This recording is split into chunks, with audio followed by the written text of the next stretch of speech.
मैंने 58 वाले का 48 रैंक आते हुए देखा एडवांस, और मैंने ऐसे भी देखे हैं जिनका 98% बोर्ड में होता है, चाहे वो 10th हो चाहे 12th, और वो आकर के आईआईटी क्रैक नहीं कर पाते। उसका रीज़न पता ही है। बच्चे मुझसे पूछते हैं कि सर चित्रांग भैया में ऐसी क्या खास बात थी जो फर्स्ट रैंक लाए, हमें उनसे क्या सीखना चाहिए। इनऑर्गेनिक में मैंने कुछ लिखा, उससे पूछा भाई बताओ इसके बारे में, तो बहुत प्यार से बोलता था नहीं आता सर। तो हमने उससे एग्ज़ाम का रिजल्ट आने से पहले ही डिक्लेयर कर दिया था कि यार बनाएगा। IT Mumbai, times of India, IT Kharagpur, IT Delhi, सबके फ़ोन आना शुरू हो गए, मीडिया के इसके सारे आईटीज़ का फ़ोन सबके आते हैं ना, ज्वाइन करो। मैं एक क्लास में पढ़ा रहा था कि मदर आती है, चलती क्लास में एंटर कर गई वो तो। अच्छा। हाँ, रोने लग गई और पाँव छू लिए बिल्कुल कि आप तो भगवान हो। ये जो आपने God of inorganic chemistry word सुना है ना, ये ऐसे आया ट्रेंड में, मुझे खुद नहीं समझ में आया कि क्या होने लगा। डायलॉग्स भी बच्चे बुलाते हैं, विजय सर का जलवा है, मैं इसका पेपर हलवा है। सो हेलो एवरीबॉडी, कैसे हो मेरे प्यारे भाइयों। तो बहुत दिन के बाद हम फिर से आपसे मिल रहे हैं वापस से एक नए पॉडकास्ट के साथ। और आज के भी जो हमारे मेहमान होने वाले हैं बहुत ही खास, आप इनसे पहले भी मिल चुके हैं और ये हमारे गेस्ट थे जब हमने स्टार्टिंग में पॉडकास्ट वगैरह करना स्टार्ट करा था। और इनका भी हमने कई सारे शॉर्ट डाले थे, तो आपको काफ़ी पसंद भी आया था, आपने काफ़ी इंटरेक्ट भी करा था और आपने कहा भी था कि सर और भी कुछ पॉडकास्ट ऐसा लेके आओ सर के साथ जिसमें और भी कुछ कहानियाँ, कुछ स्टोरीज़, कुछ है ना इंटरेस्टिंग बातें लेके आओ जिससे आप मोटिवेट हो पाओ। जैसे कि अभी एग्ज़ाम का भी समय है, अब बहुत सारी चीज़ें हैं, तो आज का हमारा पॉडकास्ट उसी डायरेक्शन में रहेगा। आज हम सबसे पहले बता दें कि आज हमारे साथ Vijay sir, Vishal Joshi sir, god of inorganic chemistry जिन्हें कहा जाता है, उनके साथ पॉडकास्ट करने जा रहे हैं। और आज बहुत सारी बातें हैं जो सर को बतानी है एंड मैं सर को पकड़ के लाया हूँ आप सभी के लिए कि वो सारे राज खुल सके। सो आइए मिलते हैं सर से। Sir welcome welcome welcome. Last वाला पॉडकास्ट शानदार गया हमारा साथ में। कैसे हैं सर आप? मैं ठीक हूँ एकदम। कैसा चल रहा है, क्या चल रहा है आजकल? बहुत अच्छा चल रहा है और आशा करते हैं आगे भी अच्छा चलता रहे। और एजुकेशन को लेकर के तो हमेशा ही कुछ ना कुछ अच्छा करने का सोच रहता है। इतने सालों का जो एक्सपीरियंस है वो हम बच्चों को देने की कोशिश करते हैं।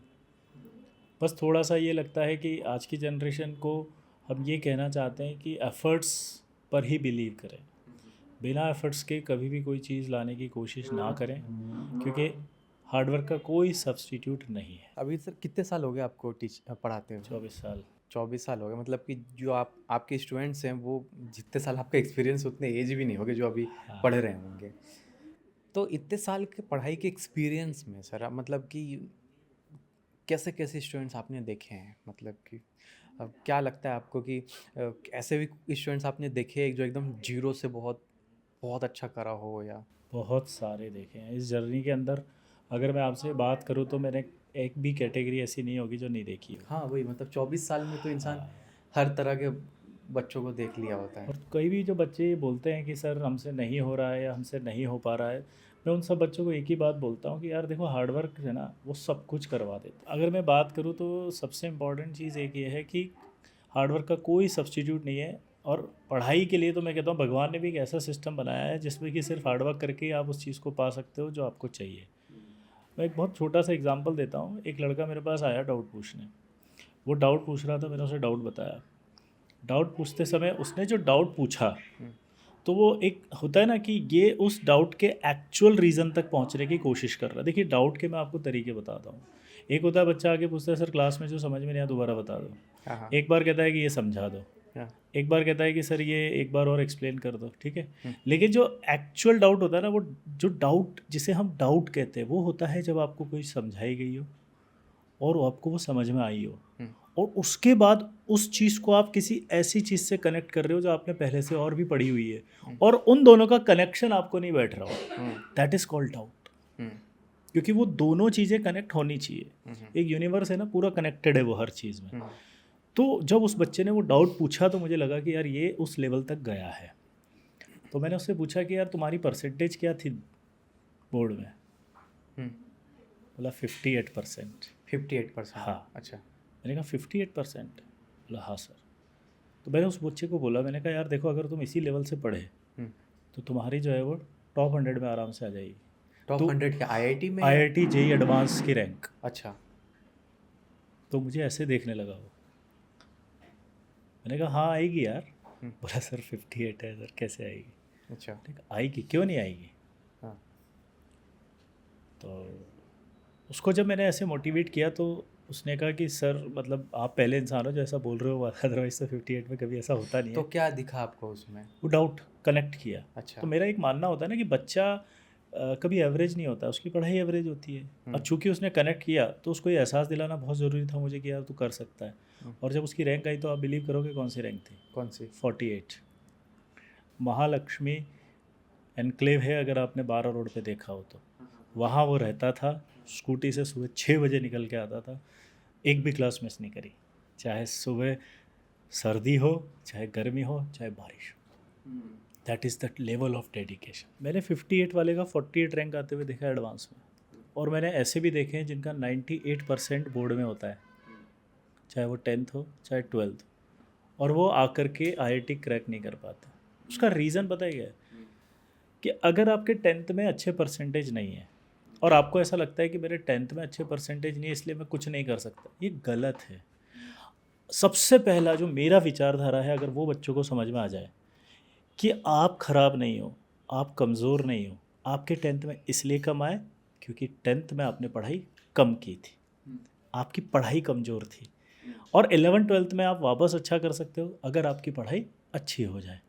तो वापस मैं उसी पॉइंट पर आ रहा हूँ कि अगर मेरा 10th बोर्ड में 98 आता है तो इससे ये कोई साबित नहीं होता कि आप आईआईटी में अच्छी रैंक लाओगे। इससे ये साबित होता है कि आप आईआईटी क्रैक कर सकते हो अगर इसी तरह की मेहनत आप आईआईटी की प्रिपरेशन के दौरान भी, नीट की प्रिपरेशन के दौरान भी करते हो।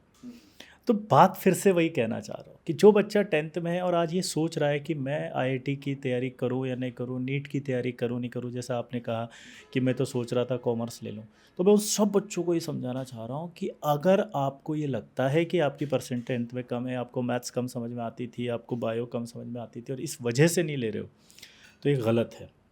आप ये कमिटमेंट कर दो कि जो 2 साल की प्रिपरेशन में जो भी पढ़ाया जाएगा मैं उसको रोज़ क्लास में आऊँगा, रोज़ अच्छे से नोट्स बनाऊँगा, रिवाइज अच्छे से करूँगा और 2 साल तक कंटिन्यू मेहनत करूँगा। उसके बाद रिज़ल्ट क्या होगा ये मत सोचना, मैं गारंटी लेता हूँ कि रिज़ल्ट वही होगा जो मैं कह रहा हूँ, अच्छी रैंक आएगी। मतलब आज के ज़माने के बच्चे और पहले जब आप पढ़ाते थे, चीज़ें कैसे बदली है? बच्चों का थॉट प्रोसेस कैसा बदला हुआ है? मैं आपको एक बहुत अच्छा किस्सा याद आया आपने जो बोला, जो मैं किसी काम से आपने नाम सुना होगा, गेल गैस होती है हाँ हाँ यूपी के अंदर, औरैया नाम जगह है, वहाँ पर बहुत हाँ बड़ी इनकी वो है, ठीक हाँ है। हाँ तो मैं वहाँ गया था। वहाँ जब गया तो काफ़ी ऐसे बच्चे थे जिनको मैंने पढ़ाया हुआ था, तो उनके पेरेंट्स भी आ गए। तो उसी के जस्ट थोड़ा सा दूर में एनटीपीसी का एक ऑफिस है। तो जब पता चला कि विजय सर आए हुए हैं तो एनटीपीसी से एक पेरेंट आया मेरे पास तुरंत, और वो अपने घर ले गए। घर ले जाके बैठे, हम बात की, बहुत सारी बातें हुई, काफ़ी अच्छे से वो मुझे जानते थे, काफ़ी अच्छे से डिस्कशन हुआ। फिर डिस्कशन में एक बात आई कि सर एक बार अक्षत से आप बात कर लो, ठीक है, अक्षत गुप्ता। मैंने कहा क्या बात करूँगा? बोला सर आपने जेई प्रिपरेशन के दौरान उसको ये कहा था कि बेटा जेई की प्रिपरेशन कर रहे हो, बाहर का कुछ भी खाना मत, तबीयत ख़राब हो जाएगी, तो बाहर की जितनी चीज़ें उनको अवॉइड करना, ठीक है। तो सर वो आज तक उन चीज़ों को नहीं खाता है ओके। कि विजय सर ने मना किया है। हाँ तो सर उसको ये कह दो कि खा लिया कर, अब तो तेरा सिलेक्शन हो गया है। तो अभी तक नहीं खाता। लिटरली उन्होंने फ़ोन पे मुझे स्पीकर पे डाला, वो बच्चा आउट ऑफ इंडिया था, उससे बात की। उससे बात के दौरान मैंने उससे रिक्वेस्ट की कि भाई अब आप खा सकते हो, अब बड़े हो गए हो, आपको खाना भी चाहिए, क्योंकि अगर इतनी अच्छी चीज़ें संसार में हैं तो उनका भी टेस्ट आपको लेना चाहिए, वो ख़राब नहीं होती, सिचुएशन के हिसाब से चीज़ें अच्छी या ख़राब होती हैं।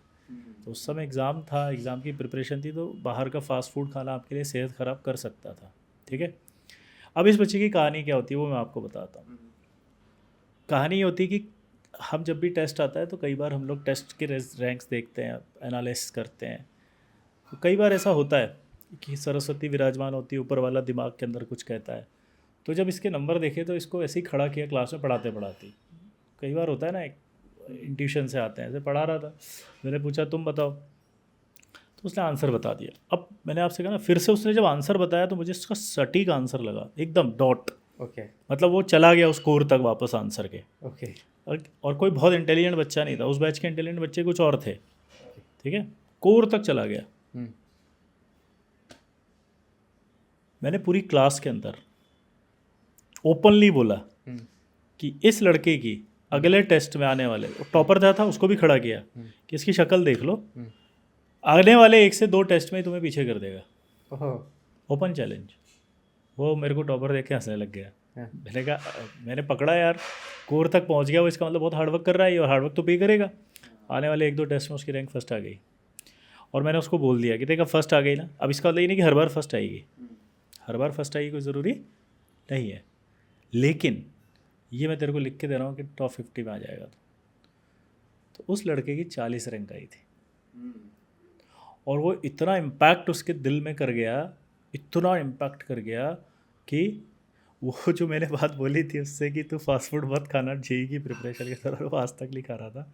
वो घर गया, पेरेंट्स ने रिक्वेस्ट करी कि हमारी बात तो मानता नहीं, आप कहो, स्पीकर पे रखा, उसके पापा मम्मी उसकी सिस्टर तीनों थे, रिक्वेस्ट की, उसने एक्सेप्ट किया, फिर जा कर के वो मतलब उस दिन मुझे उन्होंने आने नहीं दिया। इतना रिगार्ड, मतलब आप जो कह रहे हैं ना पहले के बच्चे और अब के बच्चे, तो that is the dedication level, मतलब आप बता नहीं सकता हूँ कि लेवल ऑफ डेडिकेशन क्या था। सर तो जैसे कि जब आप लोग पढ़ाते होंगे तो बच्चा जो अगर आंसर दे रहा है, आप पूछ रहे हैं, तो एकदम से अगर वो सही आंसर दे रहा है तो आपको पता चल जाता होगा कि यार ये कितना क्लियर है सब्जेक्ट को लेके, है ना? क्योंकि आपको मालूम है, आपको पता है कि ये सब्जेक्ट, ये टॉपिक क्या है, आपको और तक समझते हो उस टॉपिक को, है ना? अगर वो आंसर दे पा रहा है तो क्लास में ही एक तरीके से दिमाग में आ जाता होगा कि यार ये जो है ना, ये अच्छा ये करेगा। करेगा। और इसका एक एग्जांपल बताऊं मैं आपको, आपने बहुत सिंपल एक स्टोरी सुनी होगी कि जब छोटे छोटे थे 5 पांडव, तो द्रोणाचार्य ने एक पक्षी रखा था पेड़ पे और सबको बोला कि तुम इस पक्षी की आंख पर निशाना निशान लगाओ। लगाओ। तो जब युधिष्ठिर को बुलाया तो युधिष्ठिर से पूछा क्या दिख रहा है, बोला पेड़ पौधे इसके ऊपर एक टहनी है, उसके ऊपर एक चिड़िया बैठी है। दूसरे को बुलाया, उसने कहा हवा आसमान दिख रहा है, पेड़ पौधे पर ये दिख रहे हैं। तीसरे को बुलाया, उसने भी सेम दिया, पेड़ दिख रहा है, टहनी दिख रही है, पत्ते दिख रहे हैं, उस पर पक्षी दिख रहा है। जब अर्जुन को बुलाया तो क्या बोला कि सिर्फ मुझे उस पक्षी की आंख दिख रही है। तो बस वहीं से समझ में आया ना कि फोकस्ड है, ये दुनिया का सबसे बड़ा तीर अंदाज बनेगा, ये सबसे बड़ा धनुर्धर बनेगा। बाकी 5 पांडव नहीं बने, जबकि टीचर वही है, शिक्षा सेम दे रहा है, सही बात है। पांडव भी 5 हैं, एक ही डीएनए है, समझ रहे हो आप बात को, लेकिन फिर भी धनुर्धर कौन बनेगा? अर्जुन। तो वो अर्जुन नहीं बन रहा है, अर्जुन का फोकस अर्जुन को अर्जुन बना रहा है। डेडिकेशन, फोकस, ये आइडेंटिफाई करता है टीचर। शिक्षा तो वो सबको दे रहा है ना, बराबर दे रहा है। कुछ बच्चे जो हैं सर, वो चीज़ों को समझ नहीं पाते हैं। क्यों नहीं समझ पाते? मतलब कि दिक्कत क्या होती है? क्या उनका बेसिक कमजोर है इस कारण से, या बाद में भी उसको सही किया जा सकता है? देखो, मेरा मानना फिर से यही है कि कोई भी बच्चा एवरेज नहीं होता है, उसकी पढ़ाई एवरेज होती है। अब वो क्यों नहीं पढ़ पा रहा है, उसका एक रीज़न मैं आपको बताता हूँ। रीज़न एक तो इधर खुद से ही, वो जो आपने एक वर्ड इस्तेमाल किया सेल्फ बिलीव, वो रखता ही नहीं अपने अंदर। वो सोचता है कि मेरा बेसिक कमज़ोर है इसलिए मुझे समझ में नहीं आ रहा। मैं उल्टा बोलता हूँ, नहीं समझ में आ रहा तो दोबारा पढ़ो उसको। आपने उसके लिए फ़ाइट की क्या? नहीं की ना। जब आप फाइट ही नहीं करोगे तो जीतोगे कैसे? आप सोचो कि आपको एक मैंने बंदूक दे दी, आप मुझे ये कह रहे हो मुझे चलाना नहीं आता इसलिए मैं नहीं लड़ सकता हूँ, पर आपने कोशिश भी तो नहीं की चलाने की। कोशिश तो करो। अब आप मुझे बताओ, अगर आप कोशिश करोगे तो चलाना तो सीख ही जाओगे ना। अब कोशिश करने के बाद भी जिनसे नहीं हो रहा है, वो क्यों नहीं हो रहा है? वो फोकस कमी हो जाती है, फिर कॉन्फिडेंस वीक हो जाता है, ठीक है। और तीसरी बात, कोशिश करने के बाद वो उसे मेंटेन नहीं रखते हैं, कंटिन्यूटी, इस वजह से वो फिर भूल जाते हैं। तो पहला प्रैक्टिस कोशिश से हुआ, दूसरा उसको मेंटेन रखना चाहिए, जिसे हम कहते हैं कंसिस्टेंसी। वो कंसिस्टेंसी नहीं है ना, आप डिस्ट्रैक्ट बहुत जल्दी हो रहे हो। भाई आपने क्या करा, एक बार चलाना सीख लिया कोशिश करके और आपको आ गया, तो आप खुश हो गए कि अब तो मैं चला ही सकता हूँ हमेशा। लेकिन वो कंसिस्टेंसी आपको दूसरों से बेहतर भी तो बनाएगी, क्योंकि आपने तो पहला लेवल पार किया। अभी आप किस बात से डर रहे थे कि दूसरे को चलानी आती है, मुझे चलानी नहीं आती।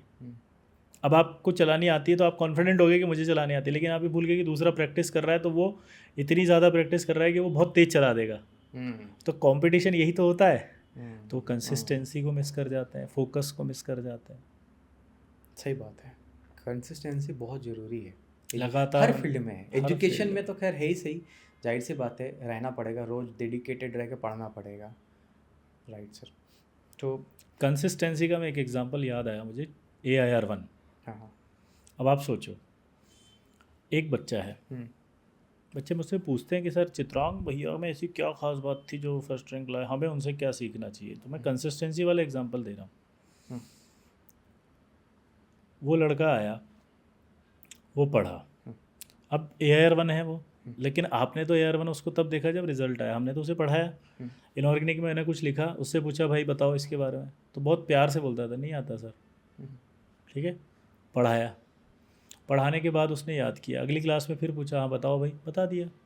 हम्म, ठीक है, होमवर्क दिया, होमवर्क कर लिया। तो अब यहाँ पर जो मैं बोल रहा था 10 सेकंड पहले मैंने पूछा तो नहीं आता था, हम्म, 10 सेकंड बाद मैंने बताया तो आ गया।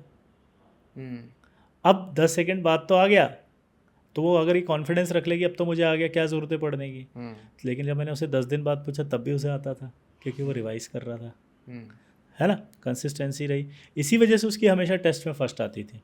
हम्म, एक बार का किस्सा है कि एक बार फिज़िक्स में उसके नंबर आ गए कम, ओके, तो उसके नंबर कम आए जो कि एक्सपेक्टेड नहीं था कि कम आएंगे। हम्म, तो परसेंट फर्स्ट रैंक तो आई, लेकिन परसेंटेज जो आनी चाहिए थी उससे कम आई। हम्म, तो मैंने उसे फ़ोन किया, जब मैंने उसे फ़ोन किया कि भाई इसमें नंबर कम क्यों आए, तो उसने बोला कि सर मैंने ये अज्यूम कर लिया था कि फ़िज़िक्स के 3 चैप्टर जो हैं वो नहीं है पूछते हैं IIT में, तो शायद यहाँ भी नहीं आएंगे, ओके, और वो उसी के क्वेश्चन ज़्यादा आ गए, इसलिए मेरे नंबर कम आए। अब आप विश्वास नहीं करोगे, मेरे जो शब्द थे, अगर चित्रांग सुन रहा हो तो कमेंट करेगा, मैंने उसको एक ही लाइन बोली, मैंने कहा IIT तुम्हारे हिसाब से नहीं चलता है, हम्म, तुम्हें IIT के हिसाब से चलना पड़ेगा। हम्म, और IIT के अंदर ही चैप्टर लिखे हुए हैं ना, बोला हाँ, तो IIT में तो कुछ भी आ सकता है अगर लिखा है तो तुमने अज्यूम क्यों किया। हम्म, बोला जी सर, वो यस सर नहीं बोलता था, वो जी सर बोलता था। हम्म, तो मैंने कहा आज के बाद ऐसी गलती होगी, बोला नो सर।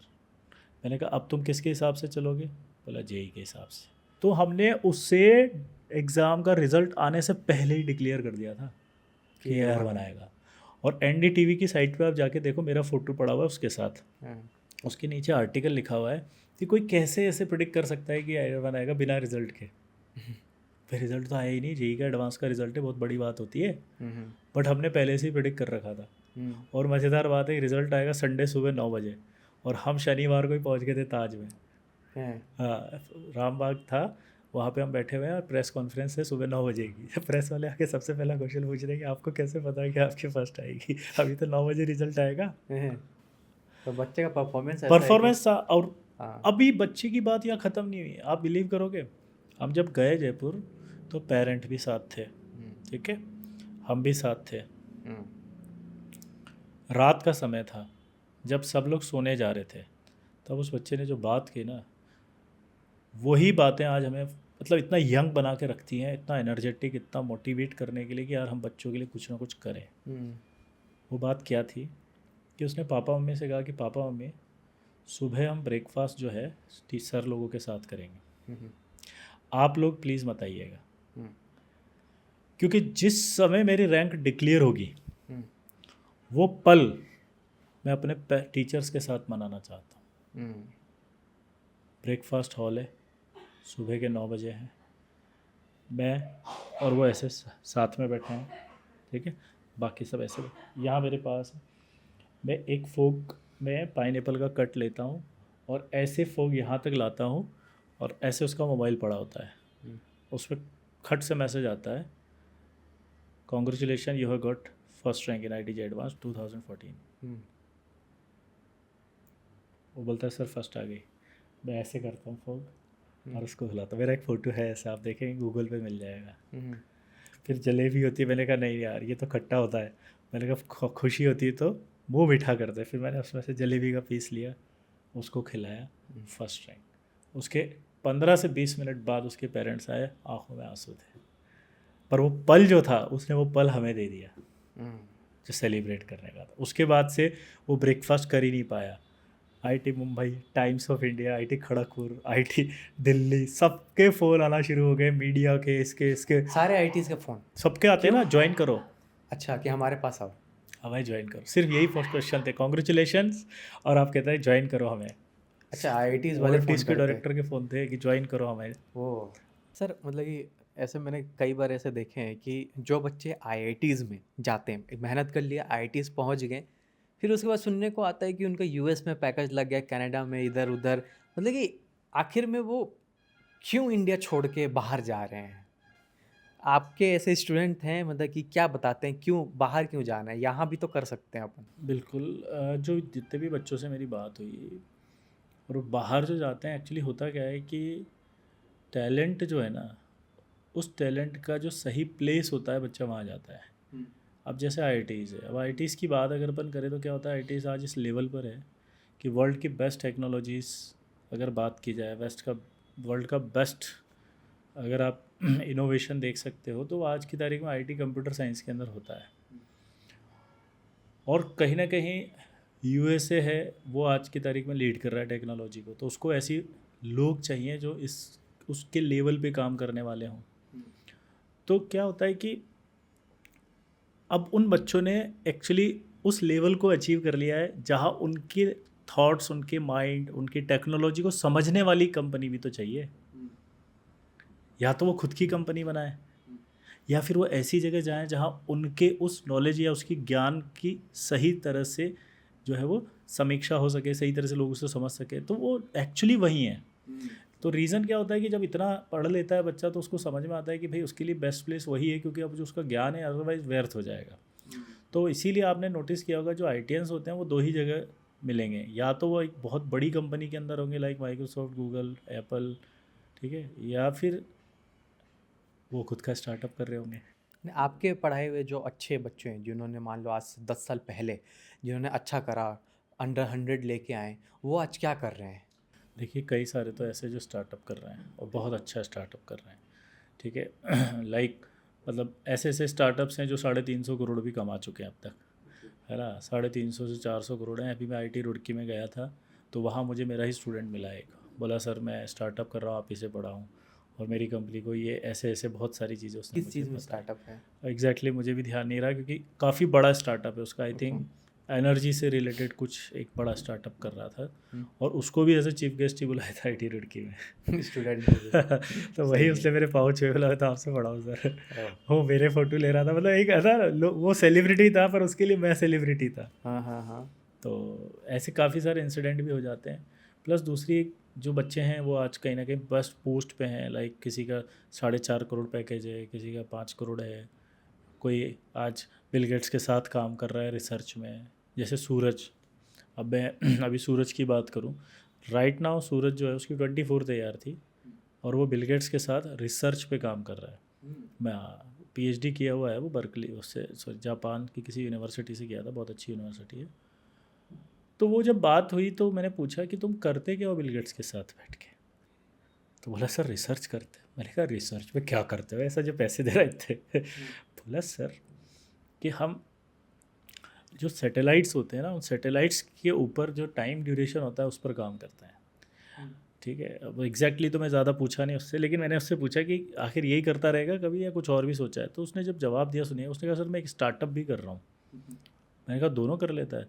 बोला सर मतलब करूँगा, थॉट्स आई हैं मेरे दिमाग में, जब मैं यहाँ से मेरा प्रोजेक्ट कंप्लीट होंगे और मैं थोड़ा सा अपने बारे में सोचूंगा। मैंने कहा क्या स्टार्टअप करेगा? वो एक अच्छा सिंगर भी है, सूरज की भी आपको स्टोरी सुनाऊंगा, अभी बहुत मज़ेदार है। वो एक बहुत अच्छा सिंगर है। तो उसने मुझे बताया कि मैं जो हम वीडियो कॉल करते हैं, और वीडियो कॉल में अगर आप मान लीजिए मैं अमेरिका से गाना गाऊं और अगर इंडिया में मुझे गाना सुनना है, तो एक सेकंड्स का एक लैग आएगा। मैं उस लैग को कम करने की रिसर्च कर रहा हूँ, मतलब रियल। अब जब ऐसी बात करते हैं तो अब आप समझ पा रहे हो ना कि उनका लेवल कितना हाई लेवल है, तो उसे समझने वाले लोग भी हाई होने चाहिए। इसीलिए मैं कह रहा था कि उनके लिए बेस्ट प्लेस वही है कि वो ऐसी कंपनीज़ में काम करते हैं जहाँ सच में इसे प्रॉब्लम माना जाता है। वो ये प्रॉब्लम स्टेटमेंट समझते हैं कि 10 सेकंड 5 सेकंड का जो लैग है that is the problem statement, इसको सॉल्व करो। कि वहाँ गाना गाऊँ मैं यूएसए में और वो यहाँ एज इट इज़ सुनाई दे, मुझे लाइव सुन रहा हूँ, स्ट्रीमिंग जो हो रहा है वो एकदम रियल रियल टाइम पे हो। एकदम भी 1 सेकंड का हाँ, भी एक ना सेकंड का भी लैग नहीं हो, दैट इज़ द चैलेंज। हाँ। तो अब सोचो अब इस लेवल पर कोई काम कर रहा हो तो उसके लिए वो प्लेस वही होना चाहिए। अब सूरज की आपको कहानी बताता हूँ। सूरज जो है दुबई बेस्ड बच्चा है। दुबई में था, उसके फादर की जॉब दुबई में थी, और जब दुबई में थी तो वहाँ पे वो बहुत अच्छा गाना गाता था। रीज़न बीइंग कि उसकी मदर भी एक अच्छी सिंगर है, तो उसको इनबिल्ट सिंगिंग आ गई मदर के थ्रू। तो उसने वहाँ बैंड वैंड बना लिया और ऐसा लगा कि शायद बैंड वैंड बना लेगा और खुश रहेगा। तो उसके फादर को थोड़ा सा टेंशन हुआ कि यार ये कहीं ऐसा ना हो कि आउट ऑफ द ट्रैक चला जाए। तो उन्होंने उसे इंडिया भेजा पढ़ने के लिए। सूरज एक लोअर बैच में था, या कोटा में ही आया कोटा पढ़ने, में आया पढ़ने। दुबई से। हाँ, क्या? लोअर बैच में। हाँ। वहाँ से उसने हार्डवर्क किया, हार्डवर्क करके वो आया पहले P3 बैच में। फिर उसके बाद वो पढ़ा, और जब उसको देखा मैंने तो उसको लगा मुझे कि ये कुछ कर सकता है। तो जब वो मुझसे पढ़ता था उसकी एक ख़ास बात पता है क्या होती थी, वो एक चीज़ को 2 बार पूछता था। और पेशेंसफुली, मेरा हमेशा से मानना था कि बच्चा एवरेज नहीं होता, उसकी पढ़ाई एवरेज होती। कोई बात नहीं ना, समझ लेगा, 10 सेकंड बाद वापस आ जाएगा। फिर वो नोट कर लेता था उसको अच्छे से, अपनी लैंग्वेज में भी लिखता था वो एक्सप्लेनेशन। और सबसे अच्छी बात, डरता नहीं था और ये नहीं सोचता था कि लोग मेरे बारे में क्या सोच रहे हैं। लिख दिया। अगले दिन जब आता था और ऐसे ही मैं मज़े लेने के लिए पूछता था, हाँ बताओ कल जो पूछा था याद है, तो वो सब बता देता। पहली बार उसकी वो क्वालिटी मुझे समझ में आई कि ये लड़का ऐसा है जिससे अगर नहीं समझ में आए तो ये पूछ लेता है, नोट कर लेता है, रिवाइज करता है। अगली क्लास में आप पूछो तो चाहे वो कोई भी बच्चा हो, उसके इक्विवेलेंट हो जाता है टॉपर के एकदम से। तो अल्टीमेटली तो हमें समझ में आ गया कि यार जब बच्चा सीखेगा तभी बताएगा, और 2 साल सीखने ही तो आया, हम सिखाएंगे सीख जाएगा। तो सडनली क्या हुआ, दुबई से उसकी मदर आई हुई थी, उसने मेरे से मिलने आई, और मिलने आई तो उन्होंने पूछा कि सर आपको क्या लगता है कि रैंक क्या आ जाएगी। तो मैंने कहा आपको कितनी रैंक चाहिए। बोला सर अच्छी रैंक आ जाए, वो तो हम तो खुश है, 500 में भी आ जाए तो पहले कागज़ में लिख के दिया उनको। मैंने कहा जिस दिन रैंक आए उस दिन खोलना। अच्छा, कागज में लिख के हाँ, दिया कि ये जिस दिन बात रैंक आएगा उस दिन उसे खोलना। खोला। ये बात आप उसके पेरेंट्स से भी पूछ सकते हैं। और उस बच्चे के लिए लिख रहा हूँ जिसके लिए एक टीचर ने ये भी बोल दिया था कि ज़िंदगी में कुछ नहीं कर सकता। ये उसकी मदर बोलती है आज भी। आप भी अगर उनका पॉडकास्ट करोगे या पूछोगे उनसे तो ये खुला बोलेंगे वो ओके। कि सर आप ऐसे थे जिन्होंने लिख के दिया। और दूसरा एक टीचर है जो कह रहा है कुछ नहीं कर सकता, तो हम खुद कंफ्यूज थे कि किसकी बात सही होगी। और जब रैंक आई उसकी तो मैम ने पर्ची खोली मेरे सामने, उसमें लिखा था अंडर 25। कितना? अंडर 25। अंडर 25। हाँ, और ये रैंक लिख के आई दिया था। 24। ओके, तो इतना सटीक प्रिडिक्शन कैसे? उस समय पता नहीं सरस्वती विराजमान थी या क्या था, बट एकदम सटीक। तो आज भी उसकी मदर और फादर मतलब रोने लग जाते जब वो बात याद आती है। तो पर्ची संभाल के रखा है कि नहीं? हाँ, रखी उन्होंने भी। हाँ, ऐसे मेरे साथ 3 से 4 केसेस है। ओके। एक केस और बताता हूँ आपको। एक लड़का था क्षितिज जैन, उसकी स्टोरी तो मैंने कई बार बताई है, बच्चों को पता भी होगा। क्षितिज जैन नवंबर में ये कहता है कि मैं ज़िंदगी में कुछ नहीं कर सकता, मेरे से आईआईटी नहीं हो रही, मैं छोड़ रहा हूँ आईआईटी। और अगले दिन पापा के साथ आया और पापा को बुलवाया पापा से कि मैं आईआईटी नहीं कर रहा हूँ, छोड़ रहा हूँ। और आप सोचिएगा, वाइट शूज़, 20,000 का मोबाइल, नई शर्ट पैंट और बाल एकदम से चकाचक हुए। जो आईआईटी का बच्चा प्रिपरेशन करता है वो ऐसा नहीं होता है, तो जैसा वो था उससे डिफरेंट एकदम। फादर की आंखों में देख रहा हूँ मैं, तो फादर की आंखों में ना दिखने वाले आंसू दिख रहे हैं मुझे। उसके सामने नहीं दिखा सकते, बट आंखों से दिख रहा है कि वो बहुत दुखी हैं कि क्या हुआ इसको। पढ़ने वाला बच्चा था अच्छा, और वो मोबाइल पे गेम खेल रहा है। मैंने पूछा क्या हुआ? बोला सर आईआईटी वाईटी नहीं करनी, बस आपसे आखिरी बार मिलने आया हूँ। आखिरी बार मिलना? हाँ। मैंने कहा क्यों? बोला बस सर नहीं करनी आईआईटी। मैंने कहा तो क्या करेगा? सर मज़े करूँगा। मजे? हाँ। मैंने कहा कैसे? कि सर गेम खेलूँगा, मोबाइल देखूँगा, नए कपड़े पहनूँगा, एंजॉय करूँगा लाइफ को। ये तो ऐसे फिर कमाओगे कैसे? हाँ, नहीं एक्चुअली क्या होता है कि मुझे समझ में आ गया कि उसका स्टेट ऑफ माइंड चेंज हो गया है। देखिए यहाँ पर क्या होता है, एक मेंटर की भूमिका बहुत इंपॉर्टेंट हो जाती है। यहाँ पर क्या होता है कि आपको अपना समय देना पड़ेगा, ये समझ में आ जाता है। सही गाइडेंस देना पड़ेगा, ये समझ में आ जाता है। तो मैंने उससे बोला, मैंने कहा अच्छा गेम खेलना है तो तू एक काम कर, क्लास में खेल ले। अब देखिए मेरा स्टेटमेंट अगर आप किसी टीचर के पॉइंट ऑफ व्यू से सोचोगे तो शायद कितना गलत है, पर मैंने उसे क्या कहा कि तुझे गेम खेलना है, क्लास में खेल ले। क्लास में खेल ले। बुरी तरफ देख के हंसने लगा, बोला क्लास में तो पढ़ना पड़ता है। मैंने कहा तू मत पढ़ना, पीछे पीछे कोने में बैठ जाना या गेम खेलता रहना। बोला ऐसे थोड़ी होता है। मैंने कहा होगा, कोई कुछ नहीं कहेगा तुझे, बस। बोला ऐसे होमवर्क करना पड़ेगा, होमवर्क दोगे तो। मैं कोई कुछ कहेगा ही नहीं, हम तो मानेंगे ही नहीं कि तू बैठा है, तू बस चुपचाप जाके बैठा रहना और करता रहना अपना काम जो कर रहा है, बस क्लास आ जाना रोज़। तो उसने मेरी बात मान ली, वो आता पीछे बैठ जाता, गेम खेलता। 1.5 महीना ऐसा चला। नवंबर के आसपास आया था वो, तो दिसंबर के एंड में अप्रॉक्सीमेट उसने मुझे बोला कि सर अब आईआईटी कर रहे हैं। 7:30 बजे का टाइम था, मुझे याद है आज भी। मैं किचन में था, किसी काम से एंटर किया था, फ़ोन बजा था, मैंने फ़ोन उठाया और मैंने उससे बोला छूटते ही मैंने कहा पागल हो गया, गधा है, मैंने सीधा बोला। मैंने कहा तेरा मर्जी होगा जब आईटी नहीं करेगा, तेरा मर्जी होगा जब आईटी करेगा, फिर 2 दिन बाद कहेगा नहीं करनी, यही चक्कर चलेगा। बोला नहीं सर करनी है। मैंने कहा देख अगर करनी है तो पहले एक कागज़ में लिख कि मैं गधा हूँ, मुझे कुछ नहीं आता, पर आज से मैं तय करता हूँ कि मुझे कुछ करना है लाइफ में और मैं पक्का आईटी करूँगा। और वो कागज़ लिख के साइन करके मुझे देना। बोला ठीक है सर। वो आया कागज़ लेके अगले दिन, कागज़ में सब लिखा हुआ था, मैंने भी उसमें साइन किए। मैंने कहा तो आईटी करनी है अब तेरे को, बैठो। उसके लिए स्ट्रेटजीज बनाई, प्रोग्राम, सारी प्लानिंग, टेक, सब कुछ किया। अब पता है उसने फॉलो किया। आज के बच्चे क्या होते हैं, स्ट्रेटजीज बनवा तो लेते पर फॉलो नहीं करते, पर उसने फॉलो किया। ये मैं आपको मेंटरशिप का रोल बता रहा हूँ, ठीक है, कैसे होता है। उसने फॉलो किया। आप बिलीव करेंगे उसकी रैंक आई कौन सी? 36 एडवांस में। ओहो। IIT JEE advance AIR 36।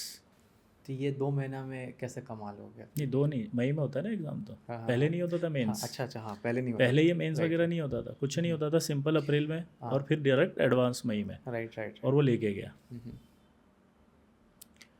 जिस दिन रिजल्ट आया उसके फादर मिलने आए, हम्म।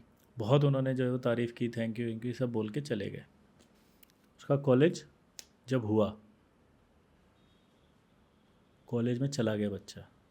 अब उसके पापा उसका रूम साफ़ कर रहे थे।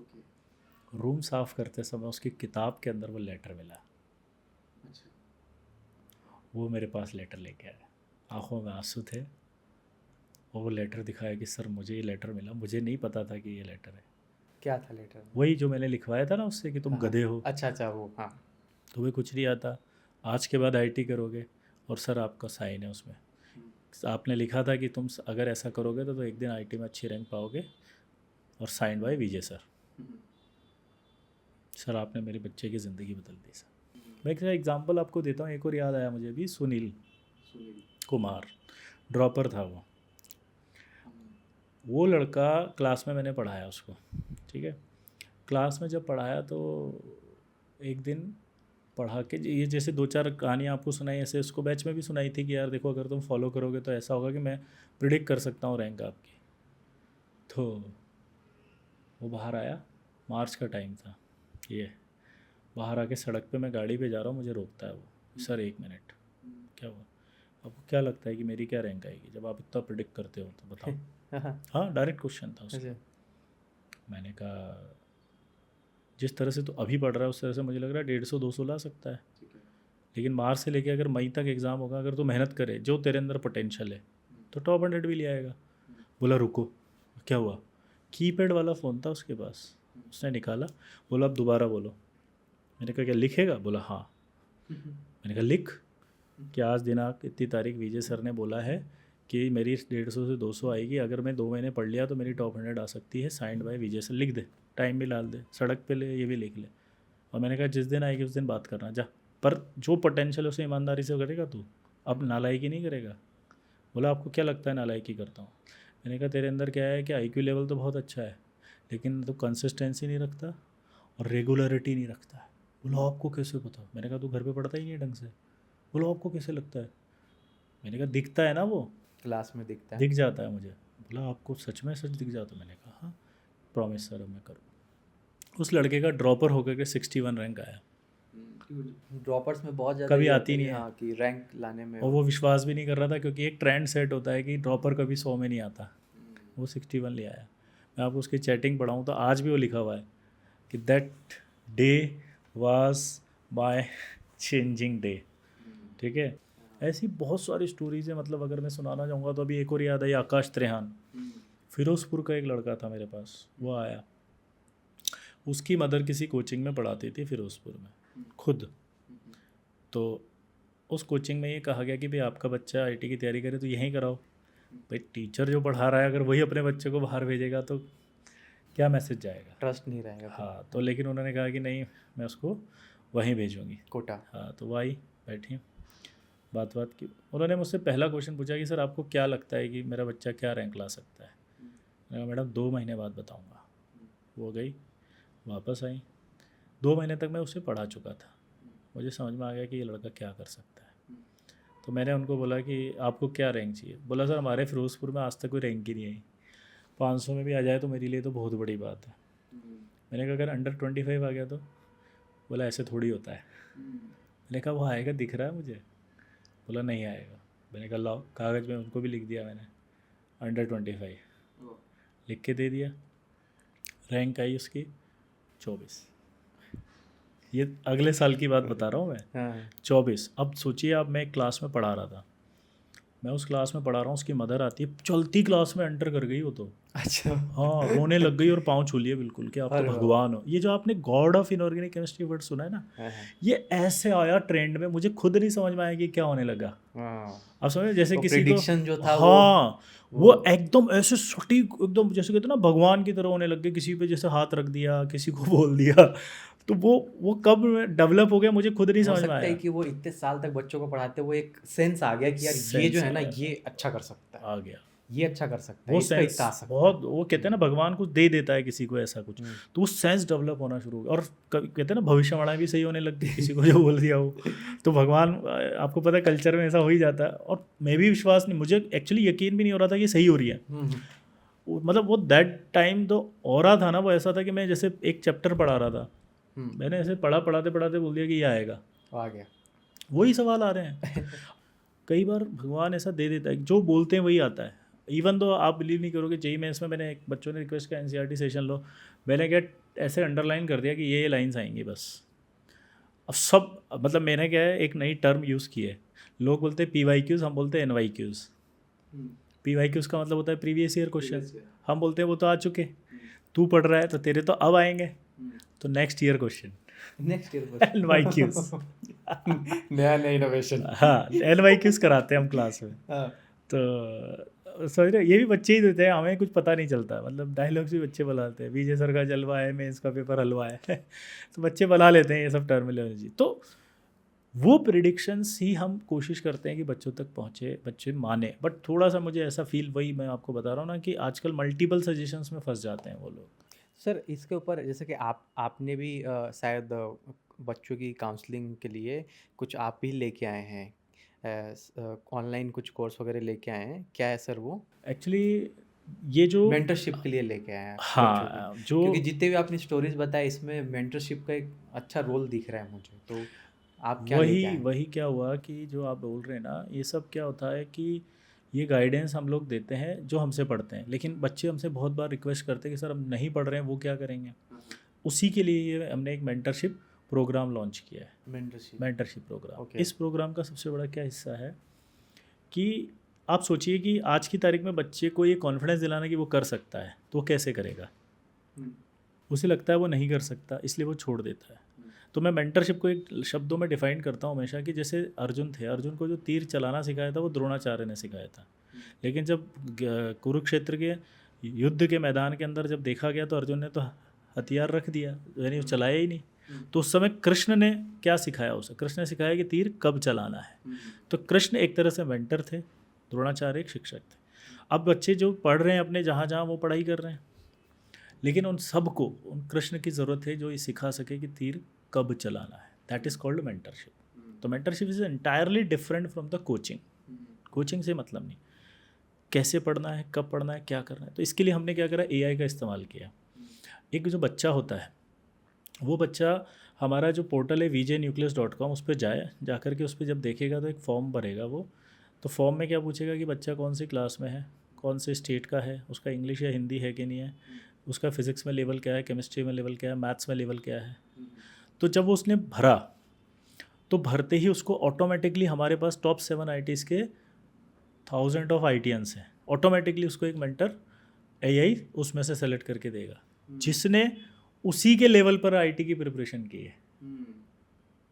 अब आप सोचो, एक बच्चा जिसे ये लग रहा है कि मैं कुछ नहीं कर सकता, उसको हैंड होल्ड करने के लिए कौन मिला, जो एक स्टूडेंट है वो IIT के अंदर ही बैठा हुआ है, जिसने IIT उसी की परिस्थिति से की है, उसी के लेवल से की है, और वो IIT में है।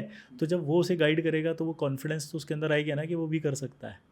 तो वो उसको मेंटर करेगा। मेंटर में क्या क्या करेगा कि वो पूरी तरह से उसका एक चार्ट बनाएगा, एक AI बेस्ड चार्ट होगा जिसके अंदर पूरी तरह से हर टॉपिक में आपने कौन से चैप्टर्स पढ़े हैं, ठीक है, चैप्टर्स में कौन से टॉपिक पढ़े हैं, फिर आपने कौन सी होमवर्क किया है, PYQs किया नहीं किया, ठीक है, मॉड्यूल किया नहीं किया, एडवांस किया नहीं किया, और मेंस का PYQs किया नहीं किया। इस तरह से वो आपकी हर हफ्ते एक मॉनिटरिंग ट्रैक करेगा। और मॉनिटरिंग ट्रैक करते हुए आपका जो भी बैकलॉग हो गया, जो हो गया, वो सब आपका गाइड करते हुए आपको लेके जाएगा, और हर बार ये कॉन्फिडेंस दिलाएगा कि मेरा भी फिजिक्स में इतना सही हुआ था, तब भी मैं IIT में हूँ, तो तू भी कर सकता है। उसने कैसे मैनेज किया, वो भी कर सकता है। तो मतलब एक बहुत डिटेल्ड एनालिसिस करते हुए, जो मैंने इतने साल का एक्सपीरियंस है उससे बनाया इसको, vjnucleus.com को मेंटर। मैं डिटेल्स दे दूंगा डिस्क्रिप्शन में, बच्चे ज्वाइन कर पाएंगे।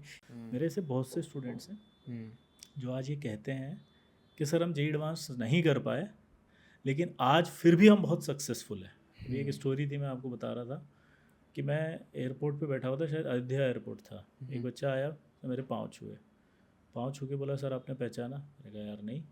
बोला, सर मैं IIT में प्रिपरेशन की थी, आप भूल गए, और आपको मैं बताता हूँ कि मैं IIT एडवांस नहीं दे पाया। उसका रीज़न था कि जब मैं जा रहा था तो मेरा एक्सीडेंट हो गया था, हो तो मैं नहीं दे पाया किसी रीज़न से।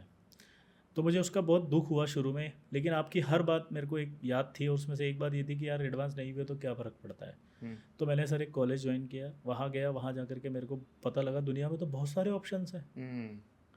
और मैं वहाँ जा कर के मैंने एक एग्ज़ाम दिया, क्रैक किया। एग्ज़ाम क्रैक करने के बाद मैं बेंगलोर आया, बेंगलोर में जाके मैंने जॉब किया, फिर मुझे पता चला कि अरे ये कर सकते हैं, मैंने वो क्रैक किया, और आज मैं वॉलमार्ट में हूँ, और मेरा पैकेज मतलब इतना सारा है कि मैं वालमार्ट बता नहीं US, सकता। हाँ, US में। हाँ, ओ, उसकी ब्रांच है बेंगलोर में। अच्छा बेंगलोर में, हाँ ठीक।